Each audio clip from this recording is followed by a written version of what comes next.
Buenos días, me llamo Lucia Scarpa, soy guía turística de Venecia y formo parte de Best Venice Guides. Nos encontramos en la isla de Murano, conocida en todo el mundo por el arte del cristal. Estamos en un taller artesanal donde desde hace un siglo la familia Barbini hace espejos de vidrio maravillosos.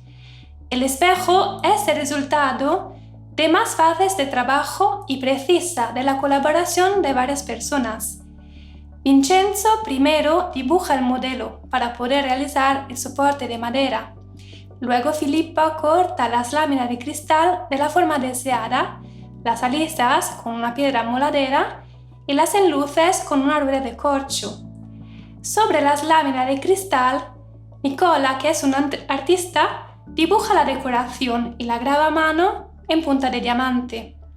Ahora es el momento de la magia, hay que transformar el cristal transparente en espejo, usando una mezcla de ingredientes químicos como nitrato de plata, sodio y amoníaco.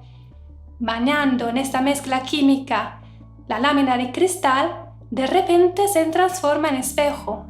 Es impresionante, de verdad. Luego, al final, con mucha paciencia, Giovanna monta el espejo pieza por pieza sobre el soporte de madera. Y el resultado es maravilloso. Espero haber despertado vuestra curiosidad y poder llevaros pronto a conocer el taller artesanal de la familia Barbini y de los espejos de Venecia. ¡Hasta pronto!